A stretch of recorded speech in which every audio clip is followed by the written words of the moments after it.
Ok, en este momento iniciamos la grabación de la sesión número 23.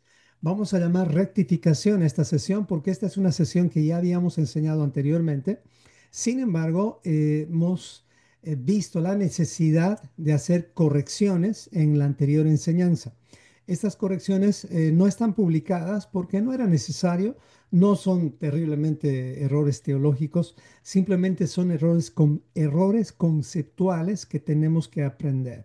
Y por eso cambiamos el título anterior era el castigo a la mujer y al varón.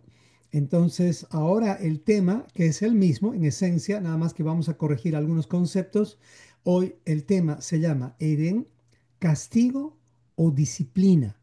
La verdad bíblica detrás de Génesis 3:16, justamente. Entonces, hoy vamos a hablar de este tema para ver, ya de hecho, les hago la pregunta de entrada, ¿fue realmente un castigo o una disciplina la que recibieron Adán y su mujer? ¿Qué piensan? Me gustaría escuchar o digo ver en el chat algunos comentarios. ¿Qué fue?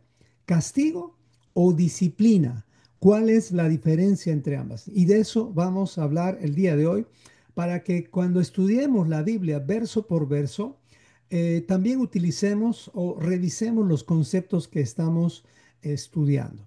Así que permítanme orar y pues vamos meditando en esta pregunta que les he hecho. ¿Es castigo? Es decir, ¿fue castigo o disciplina? ¿Qué fue lo que Dios hizo con Adán y su mujer? Oremos. Amado Señor, nos acercamos a ti en gratitud y especialmente, Señor, en humildad, sabiendo que de ti viene la verdad, de ti viene la paz y todas las cosas que necesitamos. Y ahora, Señor, que nos encontramos en esta situación, después de la caída, en una situación de exilio, te pedimos, Señor, que tu luz siempre esté con nosotros y que las tendencias religiosas, humanistas y nosotros mismos como personas no sean la influencia para entender tu palabra, sino que la influencia sea las enseñanzas directas de Yeshua, de Jesús, de Cristo, como queramos llamar, Señor, pero que sea el Jesús bíblico, el Jesús que revela la Escritura, no el Jesús que han formado las religiones, sino el Jesús que ha sido revelado de Génesis hasta Apocalipsis, no solamente en el mal llamado Nuevo Testamento, sino desde el Génesis hasta el Apocalipsis. Ayúdanos, Señor, a conocer a este Jesús. En nombre de Yeshua oramos y por sus méritos. Y decimos todos, amén y amén. Así es que comenzamos entonces con la sesión número 23, el Edén, castigo o disciplina, la verdad bíblica detrás de Génesis 3. Recordemos que la desobediencia nos hace caer, pero el amor de Dios siempre, pero siempre busca levantarnos. Vamos a hacer el análisis de dos versículos, Génesis capítulo 3, versículo 16 al 21. Y de pronto para los que nos están visitando por primera vez, nada más dejarles saber que todas estas grabaciones están en YouTube. No son, vamos a decir, de un nivel de pronto de los más eruditos. Lo que tratamos de hacer es estudiar la Biblia con dibujitos, con acrósticos, con ejemplos, con todo tipo de cosas que nos ayuden a ver la escritura como debe ser. Es decir, como algo lo más fácil de entender, tratando de ir a cierta profundidad que pueda transformar nuestro carácter.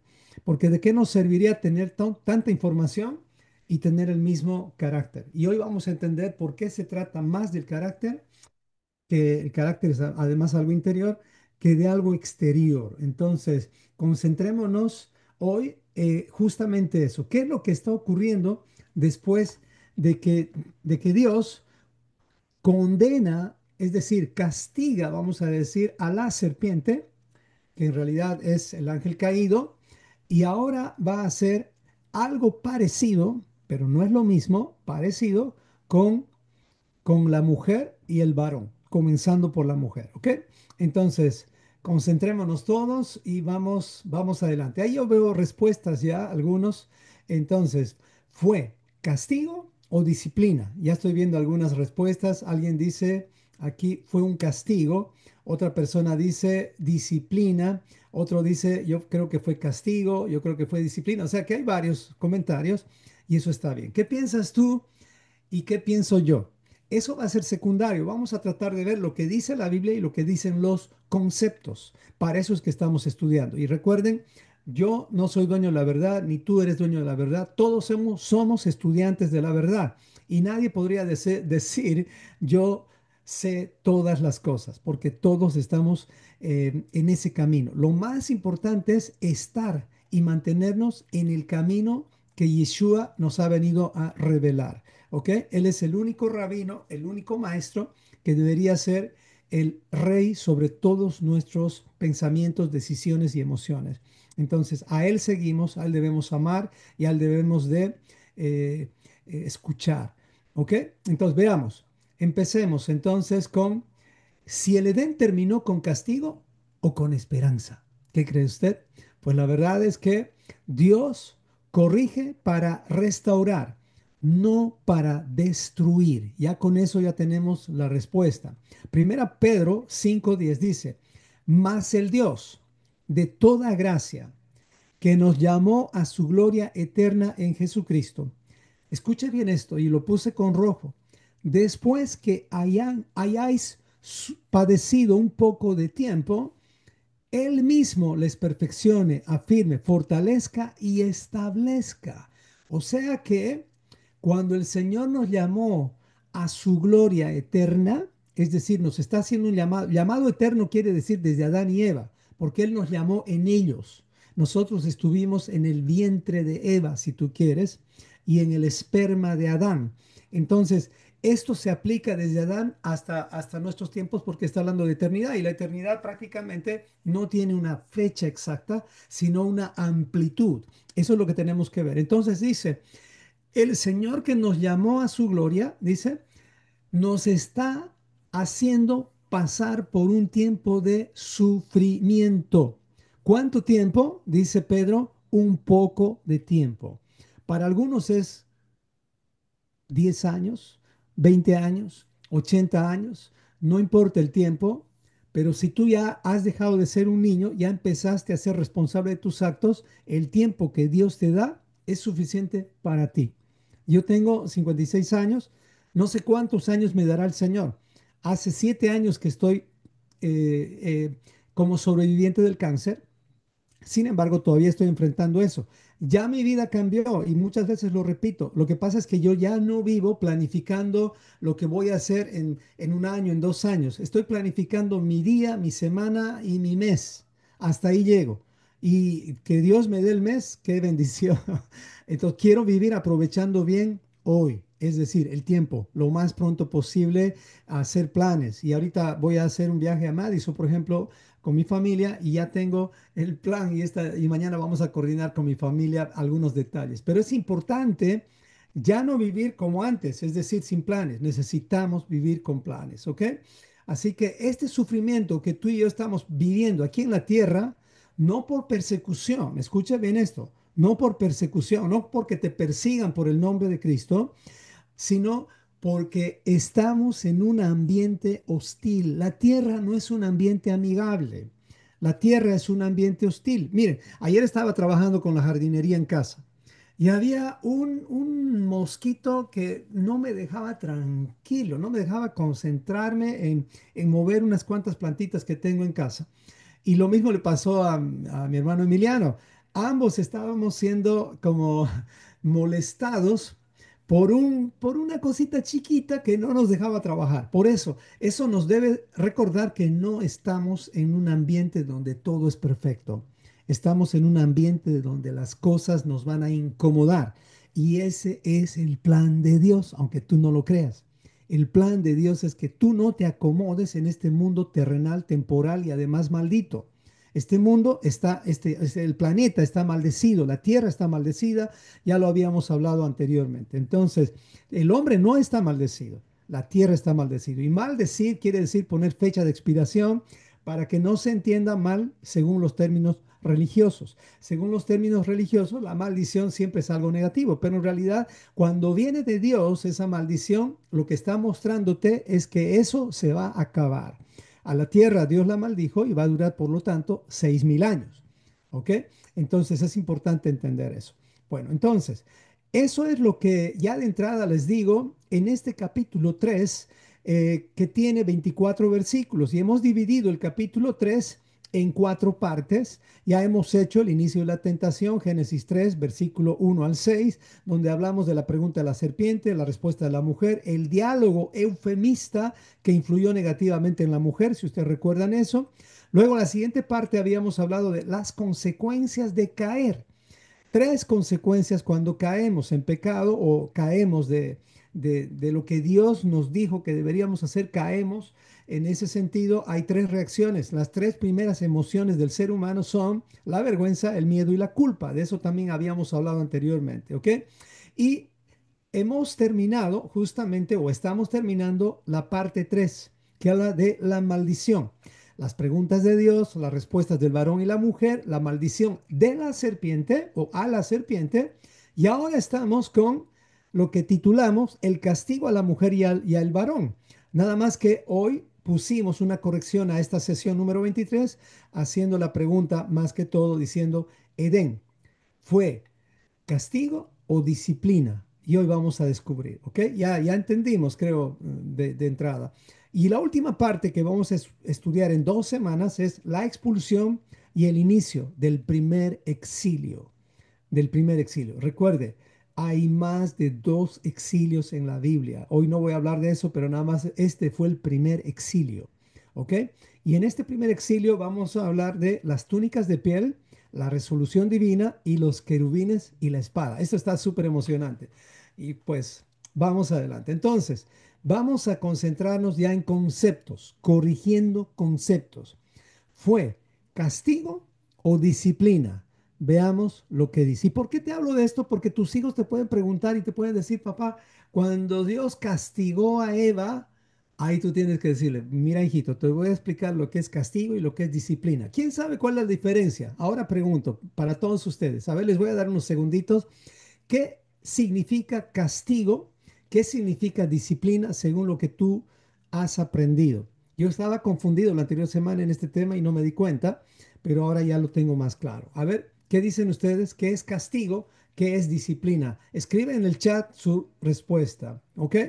Mientras tanto, yo voy a seguir avanzando. Recuerden, no estamos buscando respuestas perfectas. Lo que estamos tratando de hacer es interactuar entre nosotros, ¿ok? Castigo o disciplina.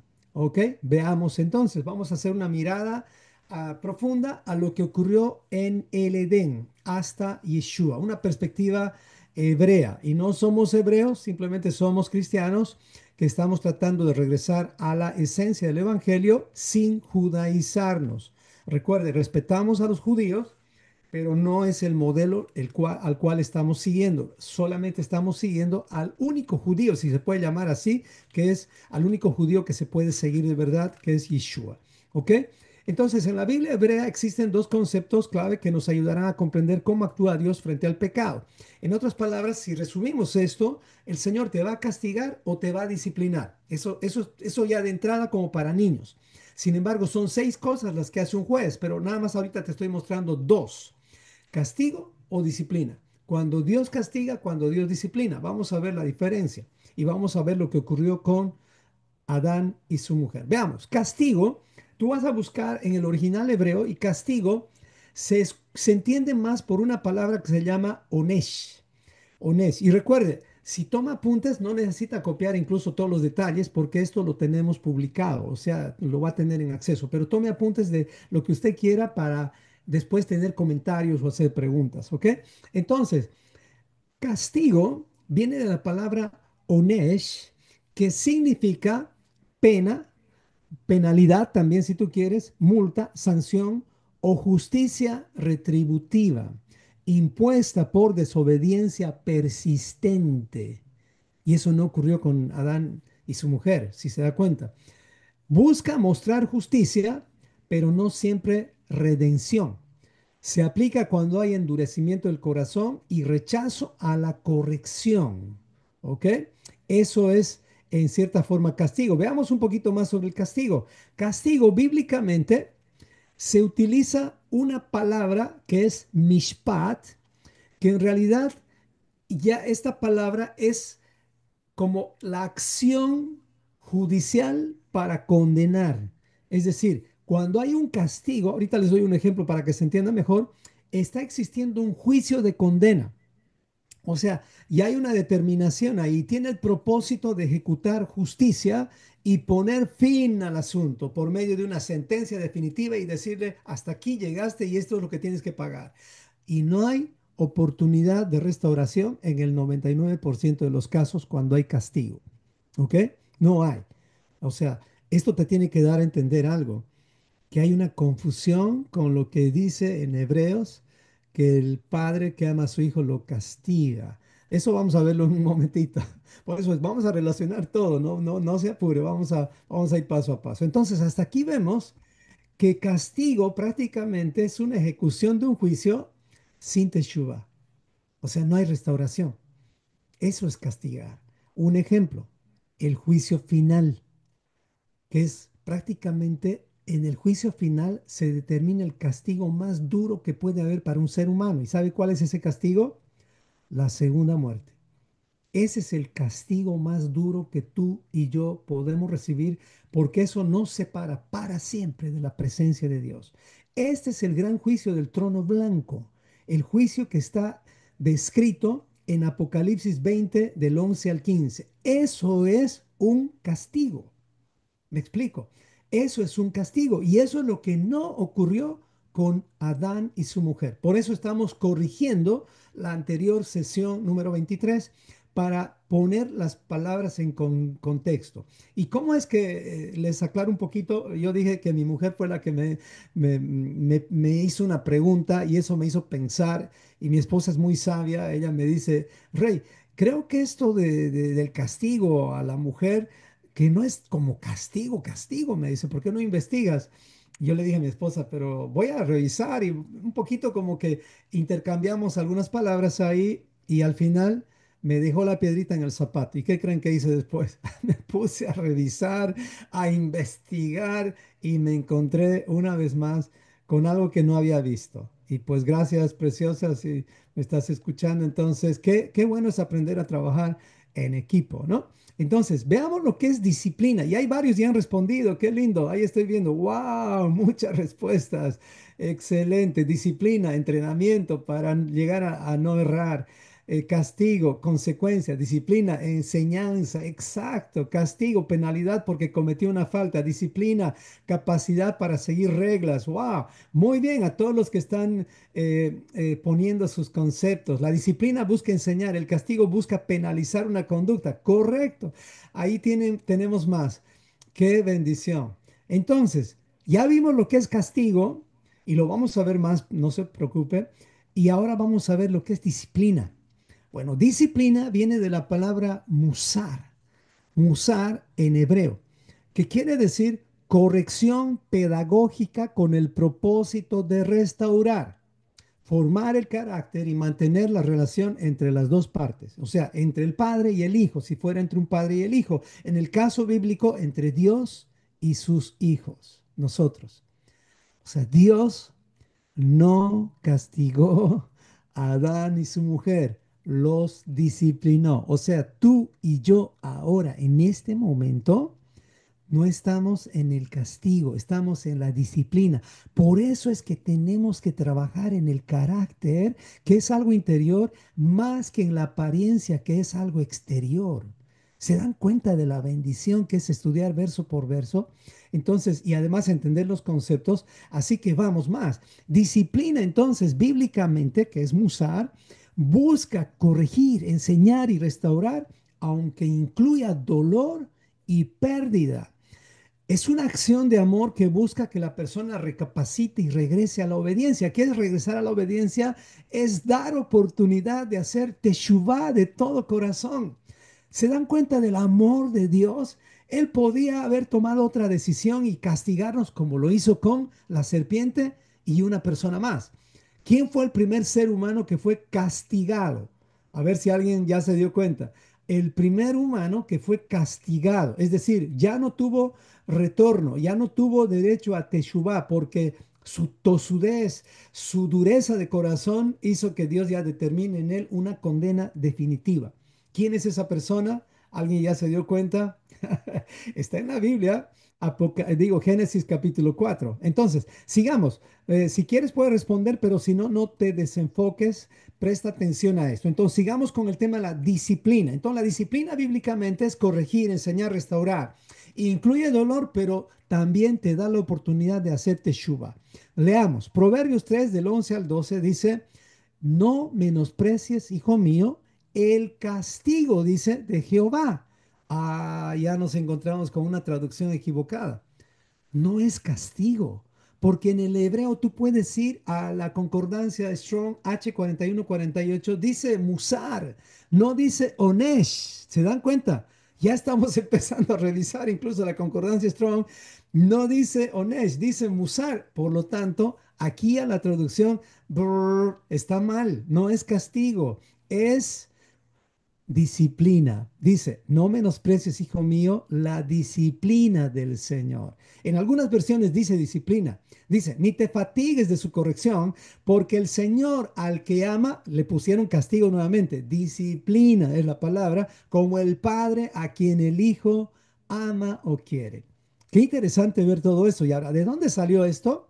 Pues, perdón, esto dio origen a Hebreos 12:6. Y Hebreos 12:6, ¿qué dice? Nuevo Testamento, mal llamado así, dice, porque el Señor al que ama, en muchas versiones dice, castiga, pero en realidad es disciplina. El Señor al que ama, disciplina. Y esta palabra en griego es piadeu, que es G3811. ¿Qué significa esta palabra? Significa, y miren la mezcla, entrenar, educar, corregir, hasta ahí vamos bien, hasta disciplinar.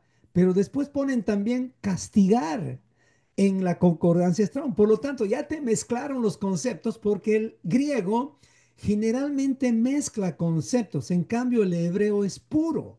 Te muestra el propósito, la función e incluso el destino de esa palabra. Entonces aquí ya estamos viendo una mezcla.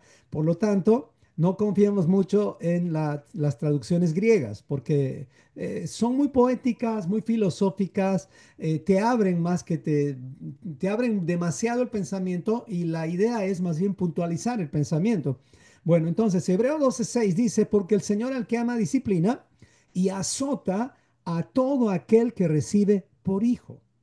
Azota a todo aquel que recibe por hijo. Entonces, aquí está el concepto ya completo de lo que es castigo y disciplina. Ahora, entonces, conclusión número uno de lo que estamos haciendo es, lo que ocurrió en el Edén no fue castigo, fue disciplina. O sea, lo que ocurrió con Adán y su mujer, según la Biblia, fue un mishpat. ¿Qué quiere decir? Fue un juicio justo, pero no terminó en castigo definitivo, sino en un musar. ¿Qué quiere decir eso? Disciplina correctiva. O sea, tú y yo estamos viviendo la disciplina correctiva de Dios y con consecuencias reales. Las consecuencias que estamos viviendo son reales, no son ficción, pero no hemos recibido un onesh, un castigo punitivo definitivo. Y hace un momento comentaba con Emiliano, realmente nosotros los que creemos en Yeshua y seguimos sus mandamientos y somos sus discípulos, tenemos que aprender conceptos, leyes y un montón de cosas. Ese es tu llamado y ese es el mío, porque la Biblia habla también de leyes, habla de principios, de instrucciones y nosotros en el español ya perdemos de vista los conceptos cuando solamente abrimos el diccionario de la Real Academia Española, el cual no está mal en un sentido, pero si vas al hebreo, te enriqueces mejor, ¿ok? Sigamos, entonces, hasta aquí ya vemos un poquito la parte conceptual, veamos un poco más y vamos a ver un poco en el tema legal que un juez, ya sea terrenal o el juez de los jueces, que estamos hablando ya de nuestro Señor, da su veredicto de 6 maneras posibles. O sea, un juez va, va a dar su veredicto de 6 maneras. ¿Cuáles creen que son? ¿Hay algún abogado acá en clases? Bueno, si hay un abogado, yo creo que me va a entender muchísimo mejor. ¿Ok? 6 posibles decisiones que un juez puede tomar frente a alguien que ha pecado o que alguien que ha transgredido la ley. Cuando Dios se enfrentó a Adán y Eva en ese sentido, ¿qué iba a hacer Dios? Dios podía haber hecho 6 cosas. Aquí están las 6 cosas. Ok, número 1, Lo que Dios podía haber hecho es lanzar una sentencia directa contra Adán y Eva, ¿ok? Adán y su mujer. Esto es, ¿qué es sentenciar? Es emitir un juicio legal basado en evaluación de hechos y leyes. No implica necesariamente condenación, sino que declara un fallo. Eso es lo que hace un juez. Hace un fallo, una sentencia. Siguiente cosa que hace un juez, condena. Un juez también puede condenar, declarar culpable a una persona con pruebas y con todo lo que se supone que tiene que tener un juez. Y esto es para destruir o excluir a ese condenado sin redención. ¿Ok?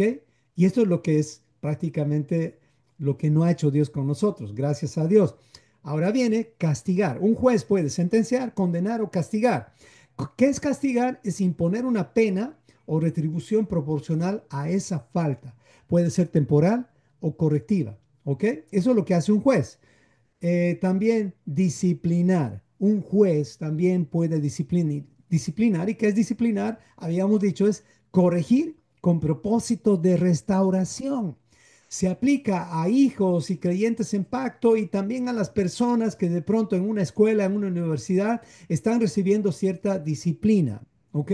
Eso es con el propósito de mejorar la conducta o el carácter de esa persona. Número 5, un juez también puede absolver. Absolver. ¿Qué quiere decir absolver? Declarar inocente o sin culpa, justificando obviamente con algo del mismo peso. Es decir, no declara inocente a alguien simplemente porque es su pariente, declara inocente a alguien porque se ha comprobado que esa acusación era falsa, ¿ok? O que ha habido alguien que ha pagado por ti. Eso es lo que también Dios ha hecho después de disciplinarnos con Yeshua, a través de Yeshua. Y finalmente, un juez también puede suspender un juicio.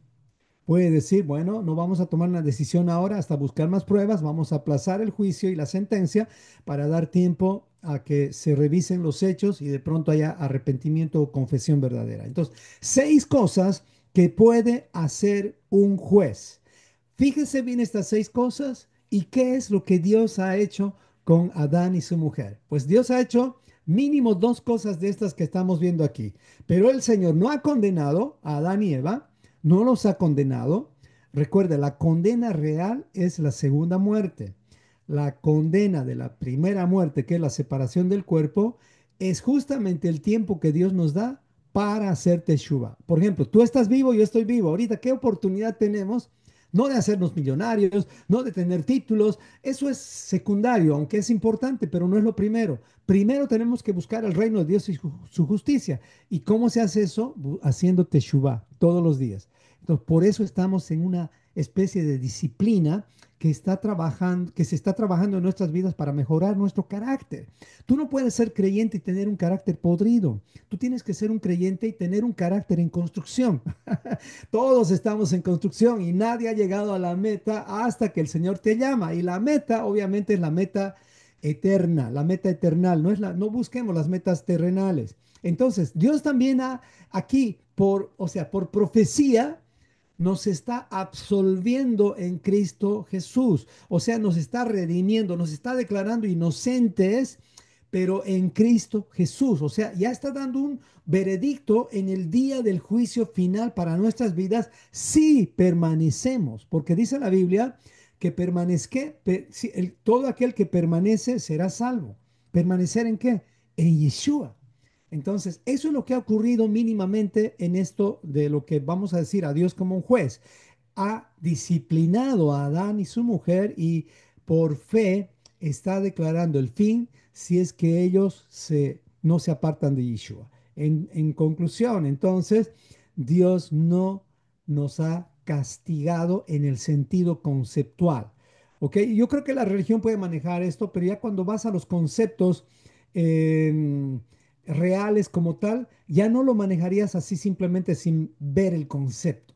Y qué incómodo y qué cansador es hablar con personas superficiales donde directamente todas las cosas las manejan por la superficie. Es mejor tratar de profundizar un poquito, aunque vayas lento, pero es bueno que lo que dices sea verificado mínimamente por un diccionario o muchísimo mejor por un diccionario y el concepto etimológico de lo que significa esa palabra.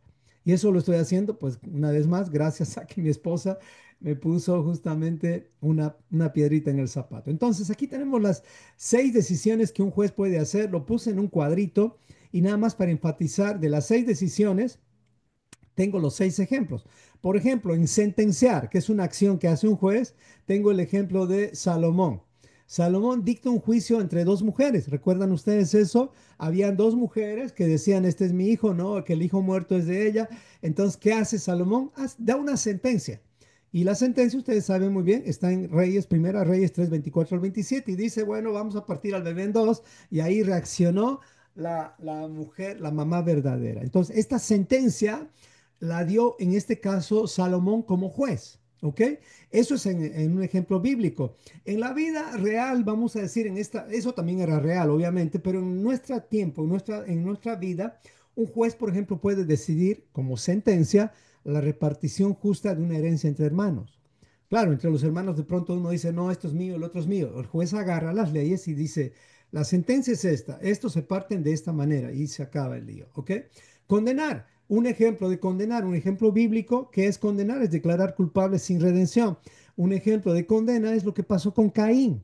Les hice la pregunta, ¿quién fue el primer ser humano condenado sin retorno? Caín. Caín. Lamentablemente ya hubo un ser humano condenado sin retorno y ese fue justamente Caín. Génesis 4 del 11 al 12. No voy a hablar mucho de este tema porque este tema está emocionante y lo vamos a hacer en unas semanas. Bueno, ¿qué es lo que pasa en la vida real? Este fue un ejemplo bíblico, pero ahora un ejemplo en la vida real sería, por ejemplo, condenado sería un asesino que es declarado culpable y condenado a cadena perpetua. Eso es condenar. Nosotros no hemos sido condenados, ¿se dan cuenta? No hemos sido castigados tampoco. Castigar. Vamos al 3. Entonces, un ejemplo de castigo en la Biblia, por ejemplo, es cuando Dios castiga a Israel con 40 años en el desierto. ¿Qué pasó ahí? Solo dos entraron. ¿Y qué pasó con los demás? Fueron castigados. Y hubo una sentencia final. ¿Cuándo? Cuando volvieron los 10 espías. ¿Qué es lo que dijo Dios en ese punto? Juro por mí, prácticamente Dios dijo, no van a entrar, sino solamente Josué y Caleb. ¿Se cumplió o no se cumplió? Pues sí, porque Dios cuando castiga, Él no está jugando, Él lo hace en serio. Gracias a Dios que nosotros, ay Señor, no seamos duros de corazón, sino realmente Dios te podría llamar ya a su presencia en la condición en la cual estás. Y creo que todos nosotros necesitamos un día más por lo menos para seguir perfeccionándonos, ¿ok? No pidamos 10 años, 20 años, 30 años. Él nos los dará si es que Él quiere. Pero que tengas un día más para hacer Teshuvah, qué bendición. O 2, o 3, o 10 años, no importa. Pero el asunto es, no vivas de aquí a 10 años. Vive hoy y arrepiéntete hoy o purifícate hoy. No postergues eso hasta mañana.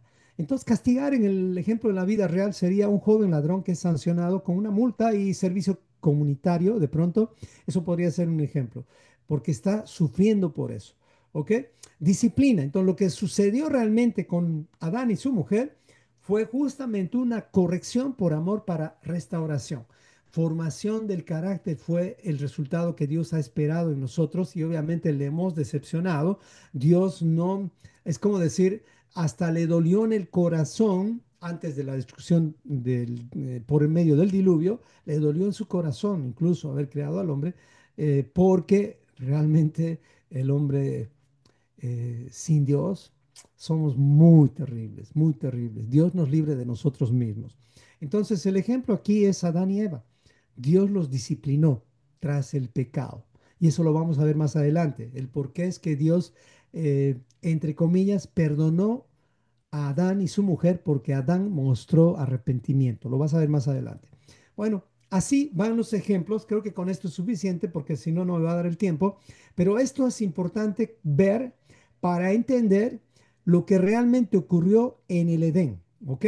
Y lo que ocurrió en el Edén entonces no fue un castigo, sino fue una disciplina. O sea, tú y yo en este momento estamos en disciplina. No estamos en un castigo en el concepto de la palabra, castigo sin retorno, no. Estamos en una disciplina en la cual tenemos la oportunidad de hacer teshuvah de todo corazón. ¿Y cómo es que hizo Dios esto? ¿Cómo es que debería ser un padre con sus hijos cuando los va a disciplinar? Pues de esta forma. Y vamos a ver el modelo de Dios. El modelo de Dios es que primero Dios estableció reglas claras, justas y razonables para ambos, para Adán y su mujer. Y luego, ¿qué hizo Dios? Los bendijo y les dio autoridad con responsabilidad. O sea, no les dio simplemente autoridad, no les dio el anillo y les dijo hagan lo que les dé la gana. No, les dio el anillo y les dio las responsabilidades, como nosotros tenemos que hacer con nuestros hijos cuando les damos, por ejemplo, algún premio o algún... Imagínate darle a tu hijo una bicicleta o un auto. ¿Qué le vas a decir a tu hijo? Hijo, te estoy dando este auto para que aprendas a movilizarte respetando las leyes de tránsito, ¿no? Sería una buena forma. ¿Qué tal si tú le regalas un auto a tu hijo e inmediatamente viene a la semana con un ticket de la policía que se pasó un exceso de velocidad? Entonces ahí tienes que corregir a tu hijo, tienes que disciplinarle, decirle, por ejemplo, hijo, si no corriges esta situación, te voy a quitar el auto. Eso es disciplinar, ¿ok? No vayas a premiar a tu hijo y decir, ¿quién es ese policía que te ha castigado? Y empiezas a enfrentarte más al policía que al hijo. Eso es lo que hacen muchos padres con los maestros de sus hijos en las escuelas. ¿Cómo? Que a mi hijo le pusieron un cero y entonces el padre va y se enfrenta al maestro. ¿Qué tipo de generación estamos logrando ahora o estamos generando ahora por causa de padres eh, que estamos protegiendo, no sé si decir delincuente, pero digamos al victimario en vez al que es víctima? En otras palabras, tenemos que defender a la autoridad.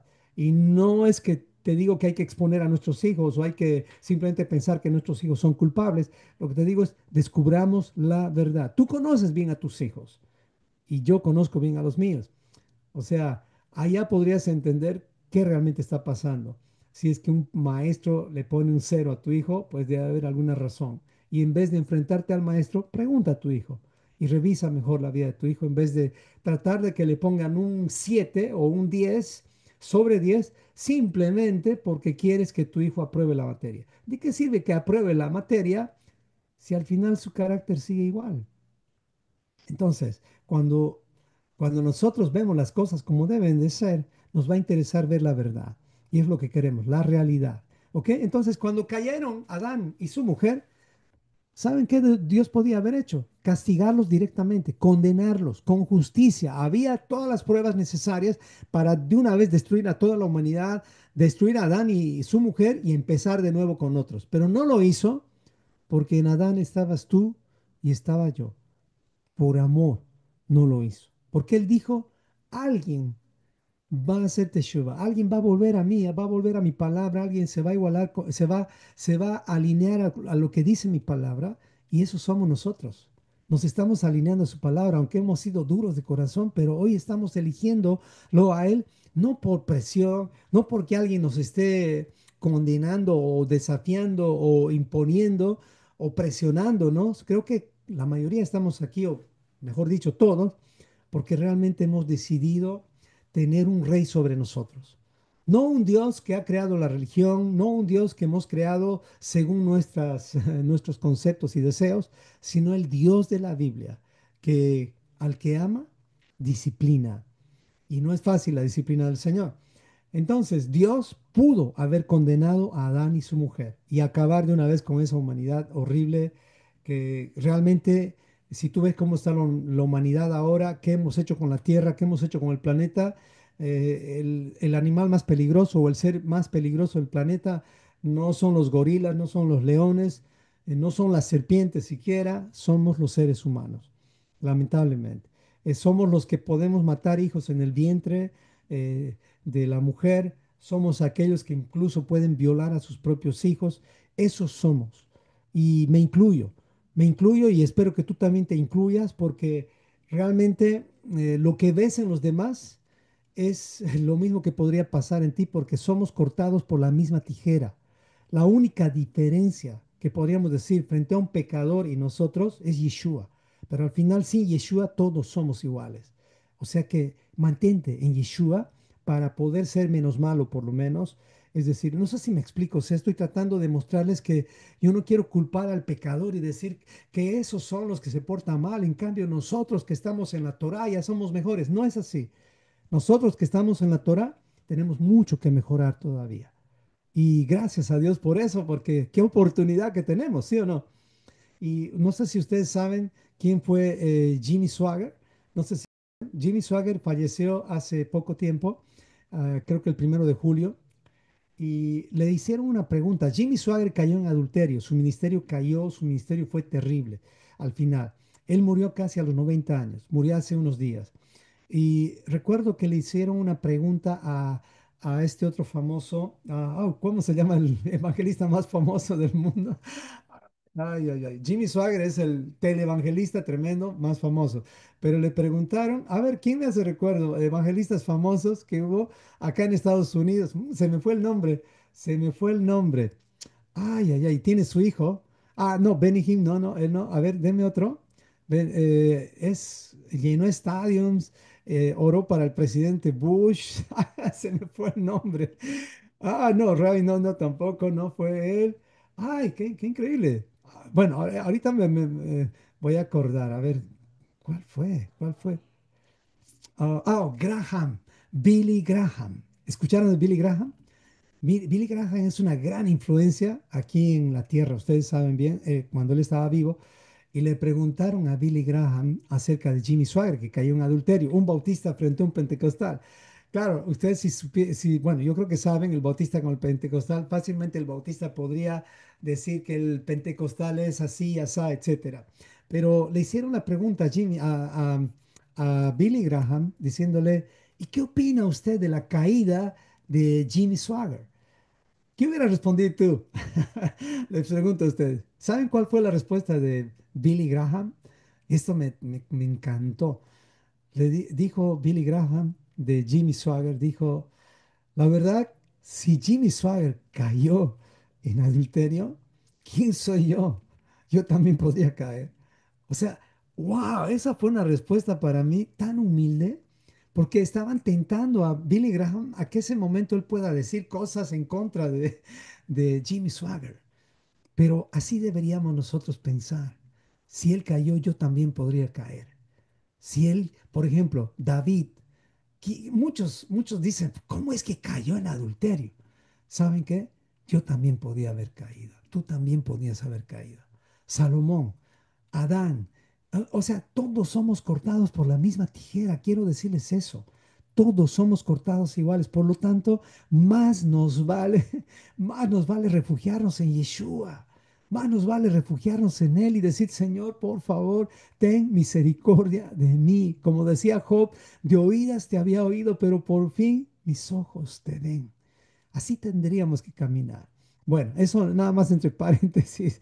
Y miren cómo me dan amnesias temporales a momentos. Pero entonces, lo que ocurrió en el Edén, como les dije, gracias a Dios no fuimos condenados, sino el Señor lo que hizo con nosotros fue darnos la oportunidad de redención por medio de la disciplina. La disciplina la vamos a ver más a detalle más adelante, en las siguientes sesiones. Hoy nada más quería corregir lo que hicimos en la anterior sesión. Entonces, la conclusión es que lo que ocurrió con Adán y su mujer, según la Biblia, fue un mishpat. Es un juicio justo que derivó en un usar, o sea, terminó en disciplina. Dios pudo haber terminado de una vez con Adán y Eva, pero decidió darnos la oportunidad de retorno. Por eso es que Yeshua comenzó su ministerio utilizando esta misma palabra, retornen. O sea, arrepiéntanse, retornen, retornen, retornen, hagan teshuva. ¡Qué bendición! Arrepiéntanse, eso significa. Arrepiéntanse porque el reino de los cielos ahora se ha acercado. En consecuencias reales, entonces, no hemos recibido un onesh, o sea, un castigo definitivo, punitivo, que merecíamos. Lo que recibimos fue una disciplina. Por eso es que los padres tenemos que aprender más que a castigar a nuestros hijos, a disciplinar a nuestros hijos, así como Dios nos ha enseñado, siempre dando la opción de retorno, ¿ok? Así que padres, hagamos ese trabajo hermoso con nuestros hijos, ¿ok? Bueno, hasta ahí entonces el tema del castigo y la disciplina. Y tengo más, pero ahí voy a parar porque si no, no voy a avanzar a lo que me queda. Entonces, con el tema de Adán y su mujer, no hubo un castigo según nuestros estudios y tampoco me creo dueño de la verdad. Si tú quieres puedes seguir investigando y puedes igual, incluso revisar lo que te estoy diciendo, pero lo que hemos encontrado hasta este momento es que lo que Dios hizo con Adán y su mujer fue una disciplina, es decir, les puso en un estado de formación del carácter. Formación del carácter. Eso es lo que está haciendo el Señor, formándonos, formando un ser conforme a su medida, a su modelo, y su modelo y su medida es Yeshua. ¿Ok? Entonces, vamos a entonces avanzar ahora sí con los conceptos correctos en la disciplina a la mujer. Tenemos dos partes en estos versículos de Génesis 10 a Génesis 20. Génesis capítulo 3, versículo 16 a Génesis 20, o sea, Génesis 3:20, es la disciplina de la mujer a la mujer, que es después del pecado. ¿Qué fue la disciplina? Eso no cambió. La fertilidad dolerá integralmente. La disciplina al varón, ¿cuál fue? Después del pecado, va a hacer que la tierra sea para, o sea, después del pecado, el castigo para Adán, perdón, sigo con castigo.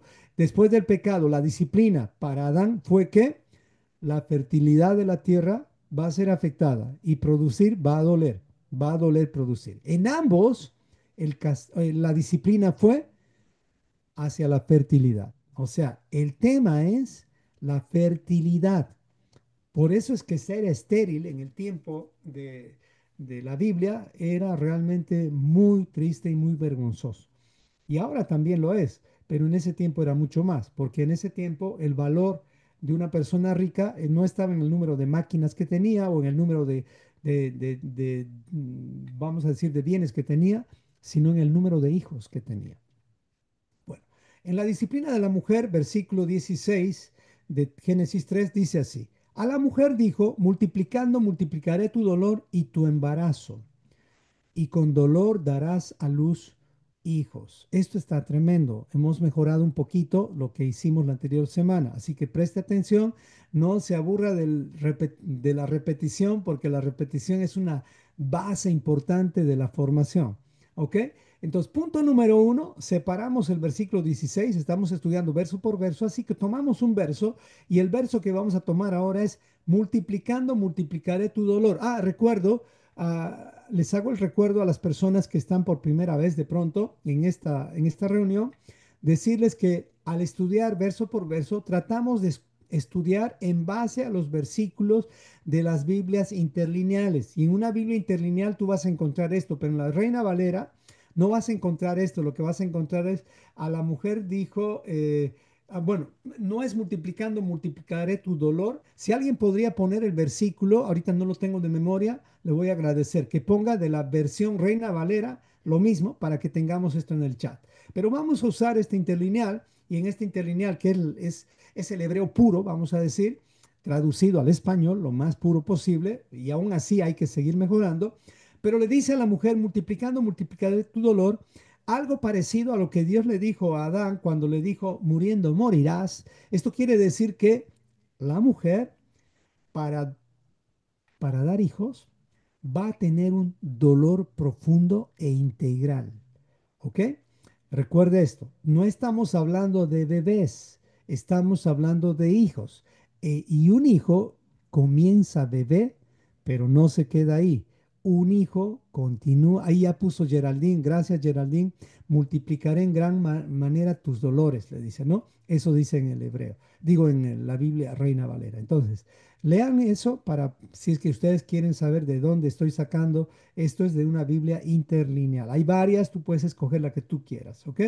Entonces, multiplicando, multiplicaré tu dolor, que es un dolor profundo e integral, porque se refiere no solamente al parto, sino se refiere a un dolor repetido, constante, por causa de los hijos.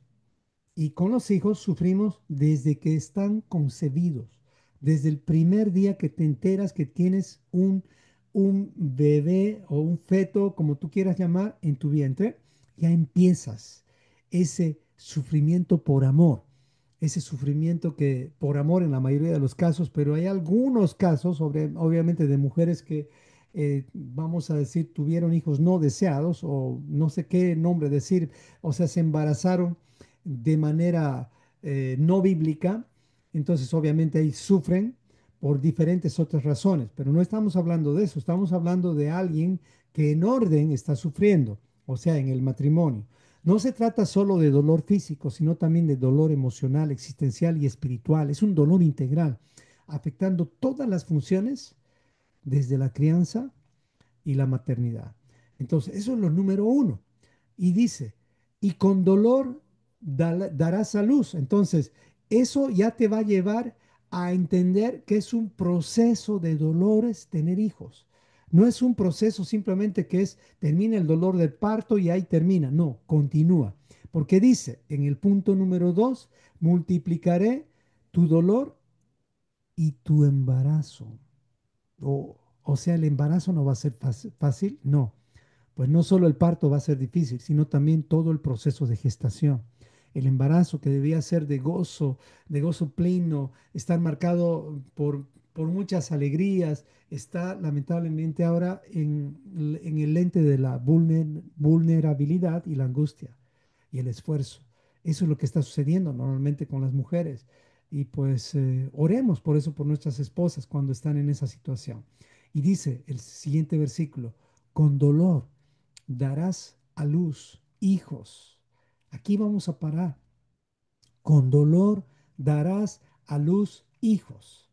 Entonces, no está diciendo con dolor darás a luz bebés, sino está diciendo con dolor darás a luz hijos. Por lo tanto, la palabra que te debe llamar la atención aquí es hijos. ¿Y qué significa la palabra hijos? Y lo vamos a repetir por la importancia que tiene esta palabra hijos. Para los que estuvieron la anterior semana, mucho mejor ahora que lo van a afirmar mucho mejor. La palabra hijos viene de la palabra ben. Lo voy a mostrar en esta siguiente figura. De una vez les voy a mostrar la figura para que podamos todos tener desde el mismo hebreo. Aquí está. ¿Qué significa ser hijo en el contexto bíblico? ¿Ok? En la pictografía hebrea, la palabra hijo, que es ben, está representado por una beit y una nun.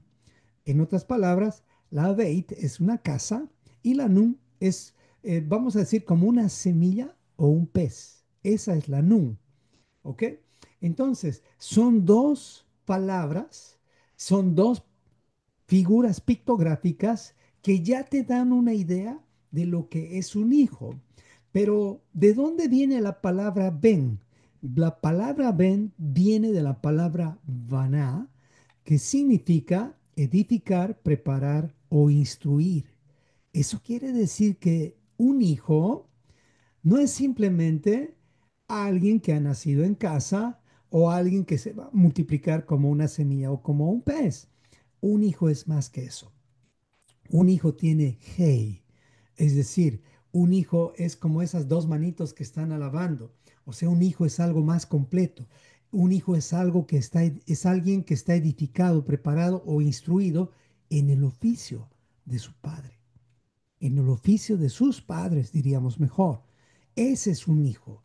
Entonces, ya yendo al concepto directo de lo que nos da el hebreo, es un hijo o una hija son el fruto de una construcción basada en la enseñanza, el ejemplo y la instrucción de sus padres. En conclusión, un hijo es alguien edificado, preparado, instruido en el oficio de sus padres. Sin embargo, no en vano dice la palabra aquí, el que continúa la casa o el oficio del padre, dice. Eso nos tiene que llamar la atención. O sea que los padres, papá, mamá, tenemos una función mayor que guiar a tus hijos hacia ti, hacia el respeto paternal terrenal. Nosotros tenemos que guiar a nuestros hijos hacia el respeto paternal eternal. O sea, como buenos padres, nuestra mejor función es guiar a nuestros hijos a su Padre eterno. Esa es nuestra función. Y para eso tenemos que edificar, preparar e instruir a nuestros hijos en las cosas eternas. Yo recuerdo y me acuerdo de un sueño de mi mamá. Cuando yo era pequeño, mi mamá me decía, hijito, yo voy a luchar por ti para que seas un buen profesional. Un profesional, me decía, tú vas a ir a la universidad. Wow, para mí era como la meta ir a la universidad. Y luego pasó un tiempo y entró la moda del inglés y mi mamita me dijo también, hijito, vas a estudiar inglés. Wow, otra de las metas, tremendas metas en mi vida. Y todo eso sí, me edificaba, me preparaba, me instruía, pero ¿para qué? cosas terrenales. Sí, lamentablemente nunca escuché a mi mamita que me decía, hijito, te voy a edificar, te voy a preparar, o mi papá también, te voy a edificar, te voy a preparar, instruir para que conozcas y tengas una buena relación con tu Padre eterno. Nunca me dijeron eso. ¿Qué creen que he hecho con mis hijos? He corregido la situación y le dije un día a mi hijo Joss, a mi hija Michaela, ustedes no pueden tener el Dios que yo tengo. Ustedes tienen que tener el Dios de ustedes, porque el Dios que yo tengo es Dios que yo solo os he presentado y ustedes no pueden creer en este Dios, porque ese Dios es mi Dios y ustedes tienen que tener relación con su Dios. Obviamente es el mismo, pero yo no quería que la relación de ellos con Dios vaya a través de mí. No, no, no, no, eso sería un error. O sea, yo muero, yo desaparezco y ahora ellos van a perder la fe. Eso sería un mal trabajo. Entonces ellos tienen que tener su fe propia, edificada, preparada, instruida por los padres, pero no dependiente de los padres. No sé si se dan cuenta la diferencia. Porque si hacemos que dependan de nosotros, los estamos manipulando. Lo que tenemos que hacer es instruirlos, prepararlos y edificarlos para que ellos tengan su relación con Dios. Y eso no se hace con palabras. Eso en realidad se hace más con ejemplo que con palabras. ¿Por qué? Tú les dices, oren hijos, pero nunca te ven orar a ti. Tú les dices, hijos, lean la Biblia, pero tú nunca lees con disciplina. Lees cuando se te ocurre, lees cuando es Shabbat. Eso no es educar, no es edificar, no es preparar. Tú tienes que tener un plan en tu crecimiento espiritual. Sí, estamos en este camino ahora, ya no estamos en el camino superficial de la religión. Ahora la cosa va en serio y no nos estamos judaizando. Espero que muchos no me malinterpreten. El hecho de hablar hebreo no significa judaizarse. Yo no hablo hebreo para nada. Soy un estudiante de hebreo, pero el hecho de mencionar palabras en hebreo no es judaizarse.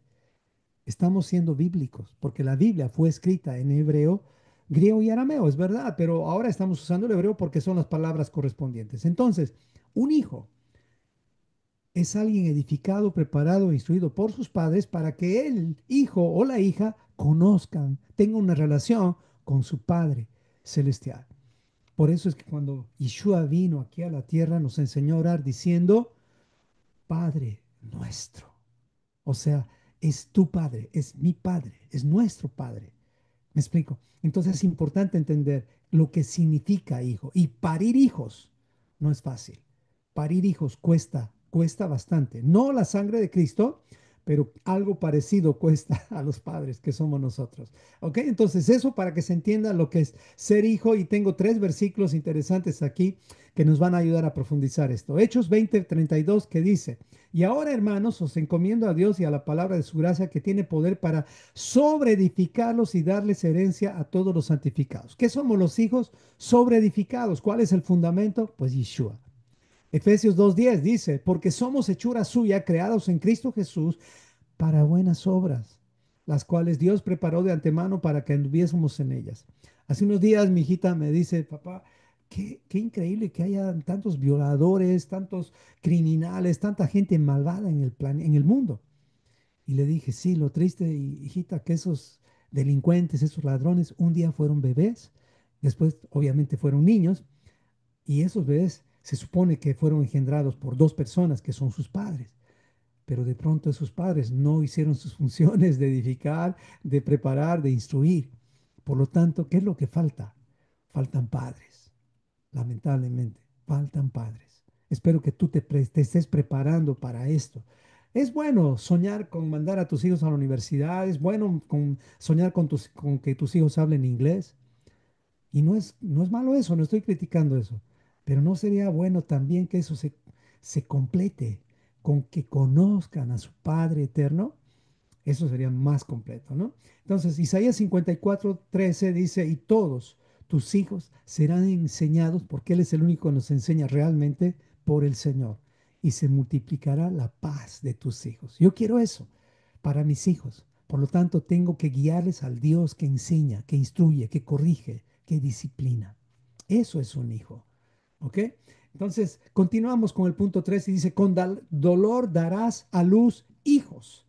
O sea, Banín, que Ben es hijo, Banín es hijos en plural.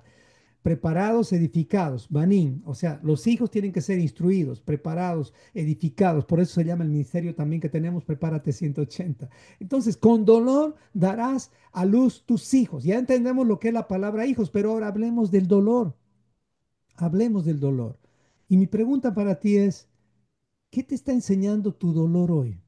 Ese dolor por tus hijos, me refiero a eso. ¿Estás sufriendo por tus hijos por causas bíblicas? ¿Estás sufriendo por tus hijos o por errores que has cometido por no enseñarles la Biblia a tiempo? Y no es tu culpa, ya no puedes volver atrás. Si ha pasado eso, ya no puedes volver atrás. Pero lo bueno es que están vivos, si están vivos, espero que sí. Y tienes la oportunidad hoy de corregir. Y eso es lo que tenemos que hacer, ¿ok? Entonces, ¿qué te está enseñando tu dolor hoy? Esa es la pregunta. Y pues, aunque ustedes no lo crean, el mejor maestro que tenemos en este planeta, obviamente es Yeshua, pero el maestro que Dios muchas veces permite que nos enseñe es el sufrimiento. Que aunque amargo, enseña lo que la comodidad nunca te va a enseñar. Nuestra necesidad, por tanto, es volver al diseño del Creador. Y es ese diseño del Creador nos va a llevar a un lugar donde ya no va a haber sufrimiento. Porque el plan de Dios no era enseñarnos así. El plan de Dios era enseñarnos a través del consejo, a través de la instrucción. Por eso se llama Torah, lo que estamos aprendiendo. Nada más que el hombre cayó, nosotros hemos caído y entonces Dios tiene que recuperarnos, porque nos podía haber destruido, pero este recuperar es con tanto amor que Él nos está jalando con cuerdas de amor. Y estas cuerdas de amor es porque estamos en un hueco, porque si no, no habría cuerdas. Nos tiene que subir. ¿Y acaso subir es fácil? No es fácil. Entonces, cuando oremos, no pidamos por comodidad, simplemente pidamos por dirección, pidamos por luz cuando estamos en tinieblas. ¿Ok? Eso es lo que tenemos que hacer. Pedirle al Señor cosas con sentido. No cometamos el error de aquellos que piden al Señor, Señor, regálame una profesión, yo quiero ser un profesional. Dios no te va a regalar un título, te va a dar la oportunidad de entrar a la universidad para que estudies, te va a dar la capacidad para que puedas hacer tus materias, vencer los exámenes, te va a dar 24 horas del día para que puedas utilizarlas, administrarlas y levantarte. Es lo que Dios te va a dar, ¿ok? Entonces, no oremos eh, sin razón, oremos con propósito, oremos con cosas coherentes, ¿ok? Entonces, la reflexión en este punto sería que el dolor que Dios ha permitido que tengamos no fue el fin. Dios no quería vernos sufrir. Lo estamos haciendo por causa de que tenemos un corazón de piedra todavía, pero cada vez está más blando, espero que sí. Así que el dolor fue un maestro que nos está mostrando cuán lejos caímos de Dios y cuánto necesitamos depender de nuestro Rey. ¿Para qué? Para volver a la casa, al reino, de donde hemos sido exiliados, echados por primera vez. Así que padres, no les den demasiadas comodidades a sus hijos porque eso va a generar hijos con carácter débil, carácter que es llevado de aquí para allá por cualquier viento. Y hoy estuvimos estudiando Proverbios en la mañana con Emiliano y mi familia y veíamos que el concepto del simple es aquel que es fácilmente influenciable. No vamos a crear hijos así, fácilmente influenciables. Tenemos que crear hijos influenciados, pero no por ti, ni por mí, ni por tu abuelo, ni por ninguno de ellos, influenciados por Dios. Esa es la influencia que tienen que tener, la influencia de la palabra de Dios en sus vidas, porque es lo único que los va a proteger. Porque tu influencia y mi influencia o la influencia de cualquier ser humano no es suficiente protección. Claro que ayuda, pero la mejor influencia es la que penetra el corazón, la que parte el alma. Esa es la verdadera influencia. Así que padres, permitan un poco de sufrimiento con sus hijos. Permitamos que haya un poco de sufrimiento en ellos, no porque somos sádicos, sino porque van a sufrir. En el mundo tendrán aflicción, dice, pero yo he vencido al mundo, el sistema de este mundo, dice Yeshua. Entonces, permitamos que nuestros hijos sí sufran las consecuencias de su desobediencia y nosotros les mostremos que eso es una disciplina para que ellos puedan formar el carácter. Nosotros podamos permitir que su carácter sea formado y no seamos el obstáculo para que su carácter sea formado y entreguemos a la sociedad hijos de papel. No queremos eso. Hay hijos que se pueden equivocar, Pero ok, ya pasó, eso es ayer, pero ¿por qué hoy no rectificamos y corregimos? Porque se puede. Si estás vivo, se puede. Si estás vivo, hay esperanza. Entonces, cada vez que Dios disciplina, nos da un paliativo. O sea, nos va a mostrar alguna forma de equilibrar ese dolor. Y eso lo dice Juan 16, 21 al 20 al 21, donde dice, Yeshua lo dice de esta manera. De cierto que ustedes llorarán y lamentarán. O sea, va a haber aflicciones en este planeta y en el mundo, y el mundo se va a alegrar de verlos sufrir. Pero aunque ustedes estén tristes, su tristeza se convertirá en gozo. Y da el ejemplo de la mujer. Y la mujer cuando da a luz tiene dolor porque ha llegado su hora. Pero después que ha dado a luz un niño, ya no se acuerda más de la angustia por el gozo de que haya nacido un ser humano en el mundo. Y también ustedes, dice, ahora tienen tristeza, pero los voy a volver a ver, dice Yeshua.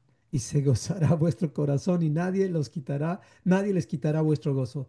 Yeshua hace, fíjense, la comparación con el tema de la mujer con dos cosas. Uno, que en el mundo vamos a sufrir, va a haber llanto, nos vamos a lamentar, el mundo se va a alegrar por eso.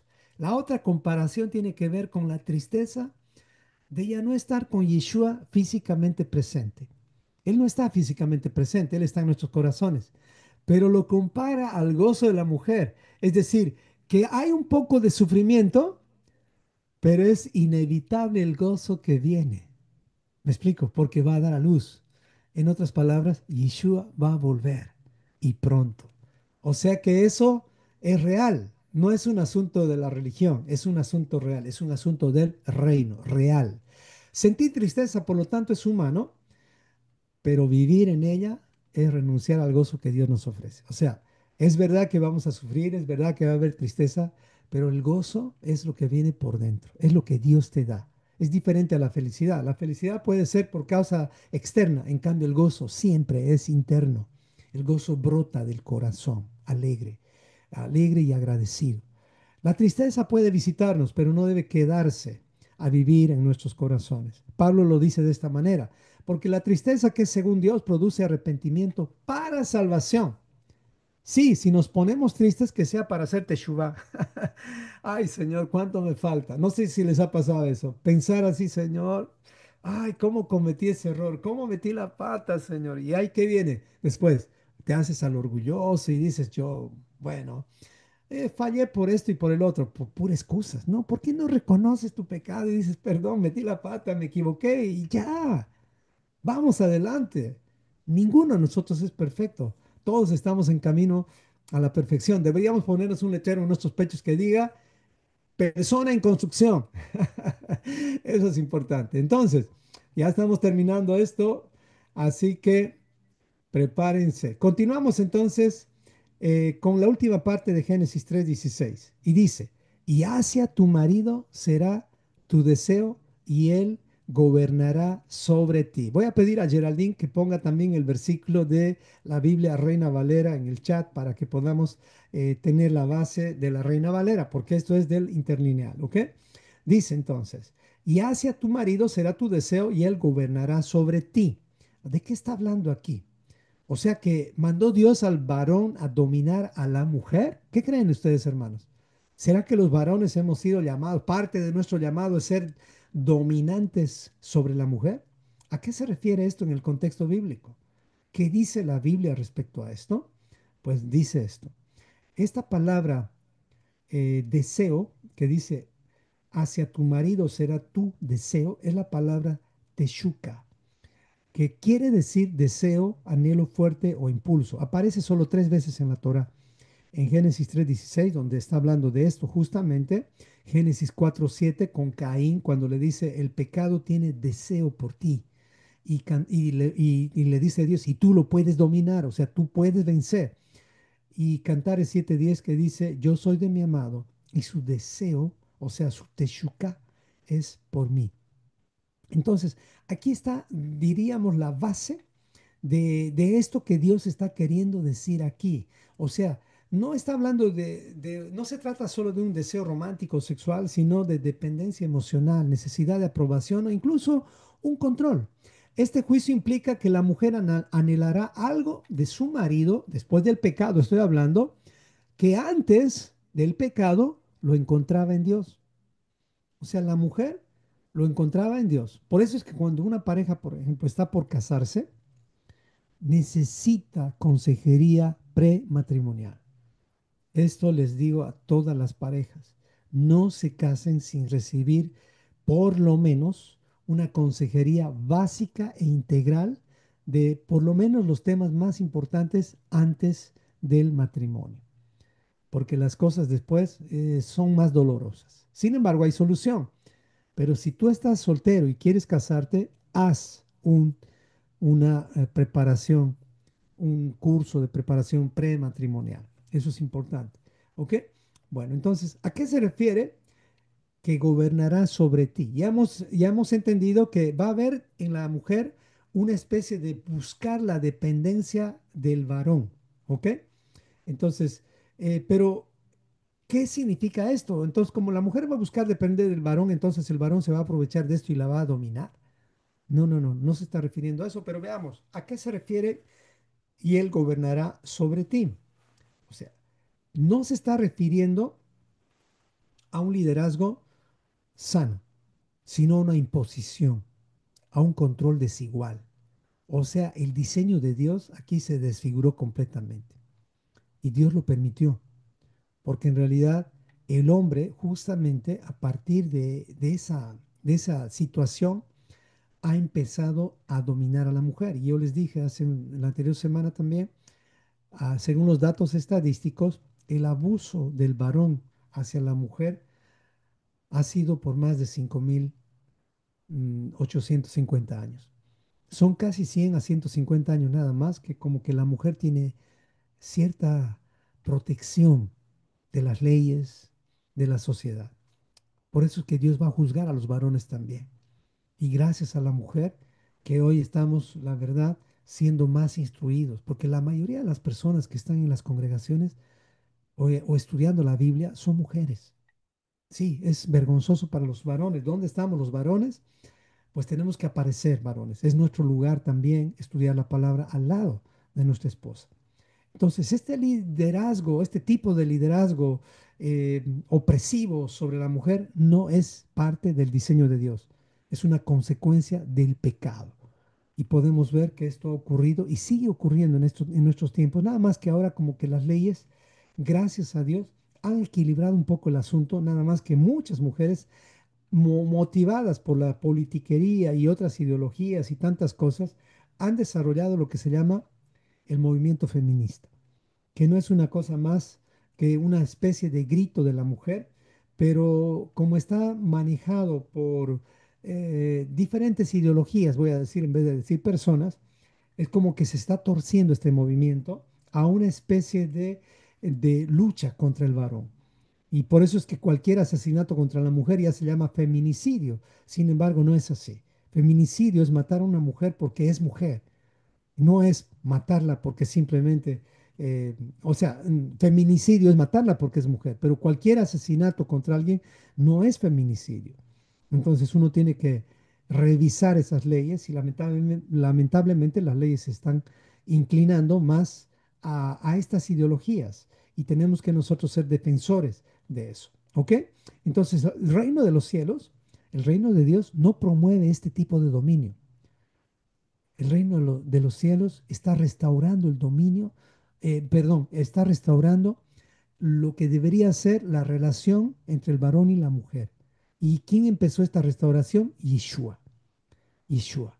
Pues el feminismo en realidad ha crecido bastante, lamentablemente por menospreciar los consejos de Yeshua. Y eso es lo que no queremos más en nuestras vidas. Y espero que tú no lo aceptes. No aceptes ese feminismo que lo que también está haciendo es como dar reveses a los varones. Y hay varones que están sufriendo en la cárcel por causa de eso, pero obviamente de pronto hay pecado, de pronto hay delincuencia en ellos, pero el feminismo no va a resolver el asunto. Lo que va a resolver es volver al diseño de Dios. 4 puntos para pensar. El dominio del varón sobre la mujer no fue el diseño original de Dios, eso lo tenemos claro. Es una consecuencia del pecado. Número 2, desde la caída, casi toda la historia de la humanidad aproximadamente 5.900 años, ha estado marcada por estructuras patriarcales y machistas, lamentablemente. Perdónanos, Señor, a los varones. Número tres, la mujer ha sido vista como inferior en la mayoría de las culturas antiguas, desde Mesopotamia hasta la Edad Media. Y cuatro, solo en los últimos 100 a 150 años han surgido intentos de restaurar su dignidad, aunque no siempre desde la visión bíblica. Es el tema del feminismo. Combate al machismo, es verdad, pero sin la Torah va terminando cambiando dominio por revanchismo, por revancha, y no por justicia. Así que sin la Torah estamos perdidos, mis amados hermanos. Entonces, vamos a parar aquí para orar y pedirle al Señor como varones que nos perdone y a las mujeres que están en esta clase, en este estudio, a que retomen su lugar, pero no necesitan la ideología del feminismo, necesitan la ideología de Yeshua, porque Él ha restaurado también a la mujer y también al varón, varón y hembra, a los dos, el Señor nos ha restaurado. Oremos. Amado Señor, nos acercamos a ti en humildad y te pedimos, Señor, que estos estudios nos ayuden a pensar, a, tal vez no es 100% tal como lo diría uno de tus apóstoles, uno de tus discípulos. Nosotros solamente somos estudiantes, Señor, pero tratamos de ir a la profundidad como niños, paso por paso, palabra por palabra, verso por verso. Ayúdanos, Señor, a ver un poquito más de tu verdad y a inspirar a otros a que no se queden con la superficialidad de la religión. Ayúdanos, Señor, a ir profundamente, poco a poco, pero constantemente, Señor. Queremos descubrir y entender lo que realmente pasó en el Edén, en el Génesis, para que entendamos cuál es la sana doctrina que se habla después y que se aplica a nuestras vidas. Gracias por cada estudiante de la comunidad. Y como varones, hoy te pido perdón a nombre de todos los varones de esta clase. Perdón, Señor, por haber sometido a la mujer por más de 5.900 años. Y tal vez ahora todavía hay lugares donde se sigue haciendo esto. Pero sabemos que esto se salió de control y del diseño que tú has diseñado para nosotros. Ayúdanos, Señor, a ser restauradores por lo menos en nuestros hogares y darle a nuestra esposa ese trato como a vaso frágil, como dice tu palabra, y a nuestras hijas, abrazarlas, para que no busquen el abrazo en los brazos de otro varón o otra persona. Ayúdanos a amarlas y también a nuestros hijos. Ayúdanos a formarlos como hombres, como hijos tuyos, más que como nuestros. Ayúdanos, Señor, a tenerlos estos 18 años, tal vez, o menos o más, bajo bajo nuestra cobertura en sí, pero para dirigirlos a ti, por favor, Señor. Y perdónanos si ya tenemos hijos grandes y no los hemos instruido, pero por lo menos ahora permítenos sembrar en ellos semillas, las semillas tuyas, Señor, que van a germinar y van a dar fruto en su tiempo. Ayúdanos, Señor, a no cansarnos, porque nosotros no podemos convertir absolutamente a nadie, solamente podemos ser sembradores y orar por ellos. Gracias, Padre, por esta oportunidad. Oramos todo esto en nombre de Yeshua y por sus méritos y decimos todos. Amén y amén. Hasta aquí llega la grabación y el estudio de este día.